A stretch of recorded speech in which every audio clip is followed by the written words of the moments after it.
Bonjour à toutes et à tous, je suis ravi de vous retrouver aujourd'hui pour parler comics. Aujourd'hui, c'est la vidéo un petit peu spéciale où on fait le tour des maisons d'édition.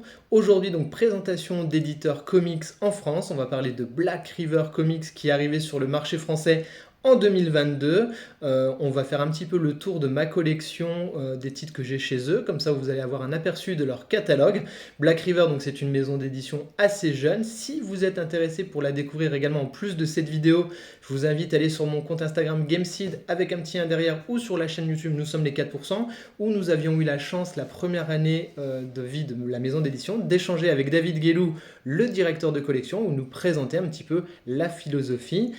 Voilà, donc c'était particulièrement intéressant de savoir un petit peu où ils allaient, ce qu'ils avaient envie de faire. Je serais très intéressé de refaire un live avec David aussi, peut-être dans le cadre de Nous sommes les 4% ou de Comics Co, pour faire un petit point bilan après ces 2 années d'exploitation. Voilà, le catalogue de Black River, il se décline, j'ai envie de dire, presque en 2 facettes. Vous allez avoir une facette avec des titres qui vont être des titres adapté et tiré de la pop culture, de licences connues de la pop culture, on va y revenir, et l'autre partie du catalogue avec à la fois des découvertes, à la fois des titres d'auteurs qui sont peut-être un petit peu des auteurs connus, mais des titres qui sont un petit peu moins connus. On va commencer tout de suite avec la partie, on va dire, plus classique avant d'attaquer la partie pop culture, et comme ça va nous permettre de parler un petit peu du format également et de la gamme de tarifs. Donc voilà, on commence donc sur des titres qui sont les titres un peu plus matures, des titres pour les lecteurs de comics plus assidus. Par exemple ce Earth Diver, donc voilà, ils vont chercher des petites pépites comme ça.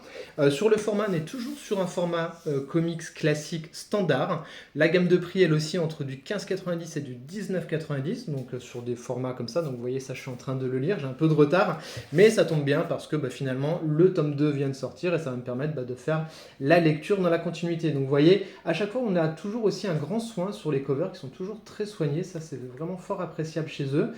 Et puis voilà, ce format comics hyper classique. Donc Earth Diver, vous allez avoir la review qui arrive bientôt sur la chaîne, c'est plutôt intéressant, c'est une dystopie. Donc on est sur des récits matures et comme ça, Black River va aller explorer différentes facettes de la vision des comics et de la vision des auteurs. On avait par exemple qui était sorti un gros coup de cœur sur ce titre de Neil Gaiman, donc Blanche-Neige Rouge-Champ. Alors ça, vous avez la review complète sur la chaîne, c'était particulièrement dingo. Pareil, ça ne s'adresse pas forcément à tous les lecteurs, on n'est pas sur un comics mainstream, mais on est sur un comics vraiment, alors ça c'est un peu coquinou, on va passer ça. Je vous montre un peu l'intérieur quand même si vous avez la flemme d'aller voir la vidéo complète. Donc on est vraiment sur des titres, vous voyez, souvent de qualité, avec là par exemple un parti pris graphique qui fait beaucoup penser un peu aux enluminures et choses comme ça. Donc ça c'était un titre du catalogue qui était particulièrement intéressant. Vous avez également une étude en émeraude, toujours adaptée d'une nouvelle de Neil Gaiman. Pareil, ça c'est un des titres de lancement du catalogue qui avait bien fonctionné il me semble, avec une cover, on le voit, qui est absolument magnifique. Comme je vous disais, vraiment il y a un grand soin sur les covers, c'est vraiment super agréable, notamment quand vous faites du contenu comme moi sur Instagram, c'est appréciable. Vous voyez, à chaque fois, il y a quand même un grand soin dans la mise en page, un grand soin dans l'édition en général. Donc on est vraiment sur des titres quali. Alors vous avez aussi des coups de cœur, si vous suivez la chaîne régulièrement. Vous avez ce Erratique.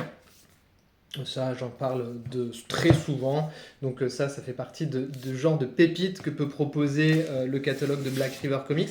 Et ça, c'est des titres, vraiment, c'est super cool de pouvoir les découvrir. Ça fait vraiment plaisir d'avoir accès à ce genre de titres grâce à eux. Un autre titre qui a été un gros coup de cœur chez moi, vous le savez, c'est Hotel. Pareil, je vous renvoie aux différentes vidéos qu'il y a sur la chaîne. Hotel qui se décline en 2 tomes.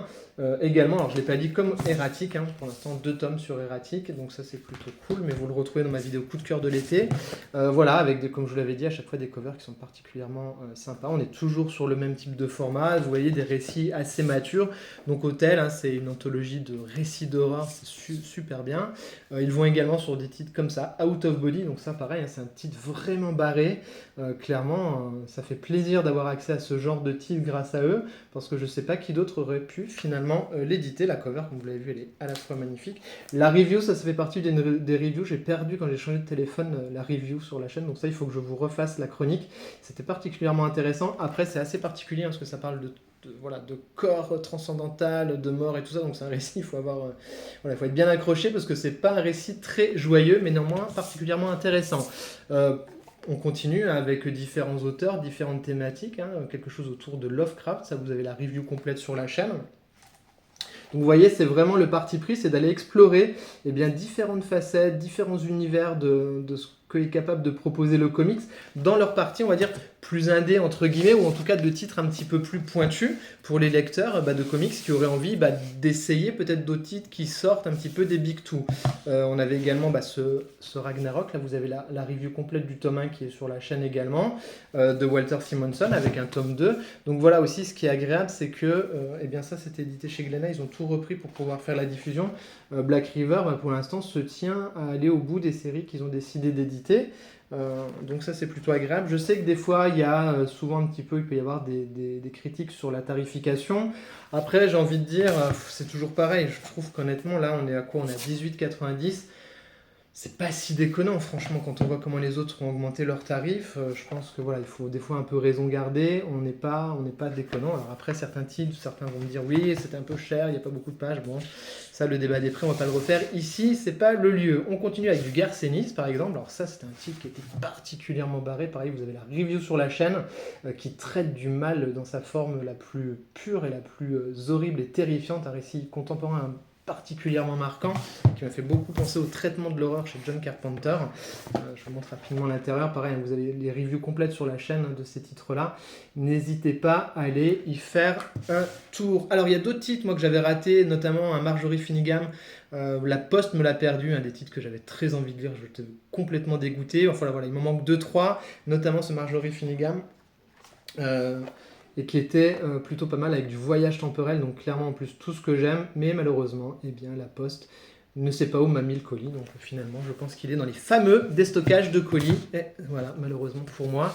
Donc voilà, on a fait un petit tour un petit peu eh bien, du catalogue que j'ai dans ma collection de titres, donc, on va dire classique, vous voyez vraiment on est le format, tout est bien propre, c'est toujours pareil, c'est toujours très régulier.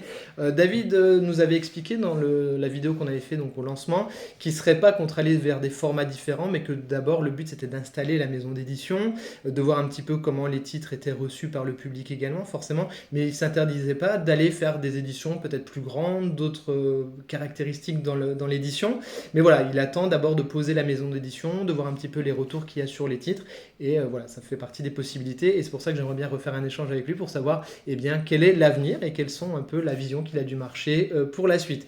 On passe maintenant à la partie un petit peu plus pop culture, donc là, deuxième facette de Black River, ils vont aller explorer eh bien, le comics à travers un faisceau de pop culture. Un titre que vous avez peut-être vu passer, eh ben, c'est Doctor Who, donc voilà, avec des licences très connues, que ce soit en série, en cinéma, en jeux vidéo, beaucoup de jeux vidéo, vous allez voir. Et voilà, ils éditent des titres autour de cet univers de pop culture qui permet d'enrichir généralement le lore, qui permet pour les passionnés d'avoir, voilà, de faire un petit peu de collection et puis d'aller sur des titres qui essayent d'être qualitatifs. Alors ça, c'était un format un peu à part, du coup, on est sur un format souple qui sort des formats durs qu'on a généralement chez Black River. A priori, c'était quelque chose qui était demandé par la BBC. Pour le coup, ça, vous avez la review, pareil, complète sur la chaîne. Donc voilà, première exploration de l'univers de pop culture à travers du Doctor Who. Ils sont allés également sur des titres autour de la licence Magic, donc les jeux de cartes. Pareil à chaque fois. Donc David nous expliquait qu'aux États-Unis, il y a quand même beaucoup de titres qui sortent autour de tous ces produits pop culture avec beaucoup de choses qui existent aux États-Unis, c'est très ancré dans la culture américaine, et bien voilà, d'avoir beaucoup de compléments autour d'une franchise à succès, et qu'il essaye quand même le plus possible de trouver des titres qui soient le plus qualitatifs possible, qui aient le plus de sens à nous proposer, parce qu'il disait, il y a plein de choses qui existent, on pourrait sortir plein de trucs, mais il y a plein de trucs qui sont souvent déceptifs, on le sait, souvent quand on va sur des univers de pop culture, on peut acheter un comic et se dire, oh finalement c'était pas fou. Là pour le coup, ils essayent d'avoir une cohérence et d'avoir quand même du récit quali. Ils ont également été sur la licence Enola Holmes. Alors, ça fait partie des reviews aussi que j'ai perdu dans mon téléphone. Ça, donc clairement, ça se situe entre le premier et le deuxième film. Le seul point faible, j'ai envie de dire, du titre, c'est que visuellement, c'est pas foufou. Mais si vous aimez la licence Enola Holmes, eh bien, ça fait une petite histoire de transition plutôt cool. Moi, j'avais bien aimé les films. Alors, à ma grande surprise, parce que franchement, je pensais que j'allais pas aimer. Et puis, j'ai trouvé ça plutôt malin. C'était du bon film popcorn, pas trop con. Et avec cette actrice qui est plutôt quand même... plutôt assez douée dans ce qu'elle fait, donc c'était agréable. Donc voilà, Enola Holmes, il me semble que ça fait partie des très bonnes ventes également chez Black River. Donc ils ont raison comme ça d'essayer d'amener aussi un public qui n'est pas forcément comics de base pour essayer de lui faire découvrir et élargir à travers ce genre de titres. Je vous brosse un petit peu différents trucs, hein. Skull and Bones, donc ça, pareil, histoire de piraterie, adapté d'un jeu vidéo. D'ailleurs, je sais même pas si le jeu vidéo est déjà sorti. Donc vous voyez, c'est quand même plutôt pas mal. On a quand même une qualité au moins graphique derrière, avec un récit qui était plutôt intéressant également.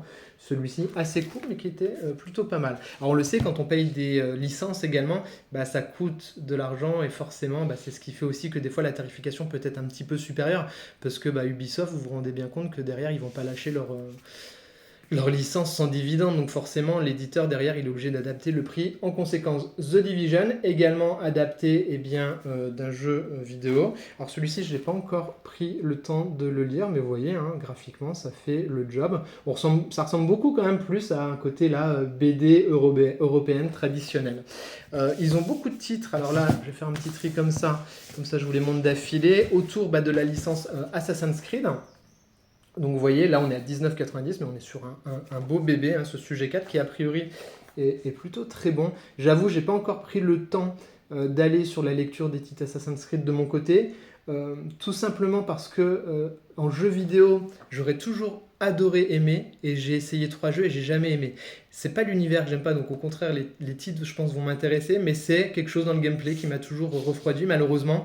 Je lâche pas encore l'affaire, hein. Je réessayerai je pense un jour un Assassin's Creed pour essayer d'aimer enfin cette licence, qu'on s'aime réciproquement. En tout cas voilà, si vous aimez Assassin's Creed, sachez que chez Black River vous avez pas mal de choses qui existent. Donc ce sujet 4, vous avez Valhalla. Pareil, regardez les couvertures comme elles sont vraiment cool à chaque fois. Là par exemple on est à 14,90 celui-ci, le sujet 4, on était à 19,90 en termes d'épaisseur. Donc vous voyez, il y a quand même aussi une cohérence au-delà juste du prix d'achat des droits, hein. Braham ici, donc on a 14,90 aussi. Je vous montre un petit peu l'intérieur, comme je ne les ai pas chroniqués sur la chaîne, ça vous donne un petit point de vue de ce qui se fait également sur les titres. Voilà, bien entendu ils sont dans ma collection, ils seront chroniqués dès que j'aurai un petit peu de temps, et plus récemment ce titre-là, tac tac, avec cette double cover. Donc vous voyez, si vous êtes fan d'Assassin's Creed, il y a clairement de quoi vous faire plaisir. Je pense qu'on peut trouver de quoi faire son bonheur. Donc voilà, c'est l'exploration de la pop culture, et on termine avec ce Far Cry que j'avais adoré. Franchement, je ne vous ai pas fait la review sur la chaîne, je ne sais plus pourquoi, je l'avais mis sur mon Insta, mais j'avais pas fait la review vidéo. Ça, c'était vraiment très cool. Moi, j'aime beaucoup la licence Far Cry, surtout après avec le 3, hein, qui avait quand même été un sacré reboot pour la franchise. Et ce qui est intéressant, là vraiment pour le coup, moi qui connais un petit peu plus l'univers, ça permet d'enrichir le lore avec les personnages. Pour le coup, c'était plutôt sympa ce qui était raconté, et visuellement c'était j'avais passé un bon moment de lecture. J'essaie de vous retrouver quelques pages comme ça, vraiment avec des méchants emblématiques de la saga Far Cry. Donc voilà pour ce petit tour d'horizon des titres chez Black River Comics. J'espère que ça vous a intéressé. N'hésitez pas, si vous découvrez la chaîne avec cette vidéo, à vous abonner, ça fait super plaisir. Et puis voilà, si vous avez aimé, vous pouvez liker, partager et commenter, bien entendu. Je serais curieux de savoir un petit peu vous, si vous avez déjà été sur certains des titres, hein, comme la maison d'édition Elle est jeune, elle a que 2 ans, peut-être que vous êtes passé à côté de certains de leurs titres. Néanmoins, moi j'ai envie de vous dire, si vous deviez peut-être aller sur quelques titres pour commencer, pour découvrir le catalogue, j'aurais envie de vous dire, essayez Hôtel si vous avez une appétence pour un petit peu tout ce qui concerne le cinéma d'horreur, parce que là vraiment vous allez vous régaler fouette kéké. Vous pouvez aller également sur du erratique, ça vraiment on est à la croisée d'un Spider-Man un peu moderne, mais avec un fond particulièrement intelligent, avec vraiment des réparties assez cinglantes. Donc ça c'est cool je pense pour commencer. Et en pop culture, vous pouvez aller sur le Far Cry, parce que vraiment il est cool, ça permet de bien enrichir le lore, mais là c'est vrai que sur la pop culture c'est toujours plus difficile de vous donner un conseil de lecture, sachant que ça va dépendre aussi beaucoup des franchises que vous appréciez et que vous avez envie de creuser. Donc là c'est vraiment plus en fonction de l'appétence de vos goûts à vous. Le Enola Holmes, même si visuellement je l'ai trouvé vraiment en dessous, en termes d'histoire, si vous avez envie de faire le lien entre les 2 premiers films en attendant le 3, ça marche bien aussi, donc voilà, n'hésitez pas. Voilà, ça y est, j'arrête ma vidéo maintenant. J'espère qu'elle vous a plu et intéressé. N'hésitez pas à liker, partager, commenter, abonnez-vous, ça fait super plaisir vos retours. Et je vous dis à très vite pour de prochaines reviews. Bye bye!